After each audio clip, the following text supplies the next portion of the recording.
Welcome to Westgate Chevrolet. Today we're taking a quick look at some of the interior and exterior features on our 2021 Chevrolet Traverse. This vehicle is featured in a deep red metallic paint with alloy rims and rear privacy tint. We also have backup camera, heated seats, and heated steering wheel. Now onto the interior of the Traverse. On our door panel we can see our chrome door handle, window and mirror controls, as well as our speaker, liftgate controls, and storage.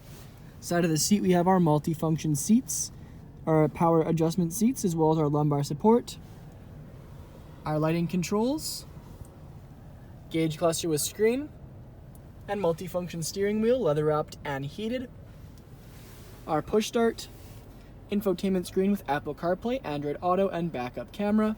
This also folds up to reveal storage behind. Bit of a hidden cubby. Below that we have our dual zone climate and heated seat controls, charging outlets, storage, and then our gear selection stock, 2 cup holders, all-wheel drive controls, and our electric park brake. We have our padded leather center console lid with copper stitching.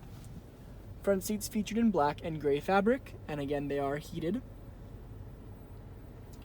Above our rearview mirror we have OnStar controls and reading lights. Now back onto the exterior of the vehicle, we can see our alloy rims with Chevrolet badge center caps. We have our Traverse badging in chrome, as well as paint matched mirror caps and door handles. Round in the back we have our rear privacy tint, Traverse all-wheel drive and LT badging, and blacked out Chevrolet bow tie with dual exhaust tucked underneath. We also have a power liftgate, inside of which we have plenty of storage room and the handles to fold down the rear seats. Now moving on to the rear interior, we can see our black leather door panel, chrome door handle, window switch, speaker, and storage. Back of the front seats we have magazine holders, and back of the center console area we have our rear climate and charging outlet controls. We have our rear bucket seats featured with fold-down armrests, and then our rear 60/40. Thank you for joining me for this video walk around of our 2021 Chevrolet Traverse. Please subscribe to our YouTube channel for more daily Chevrolet videos, and we hope to see you in at Westgate Chevrolet sometime very soon.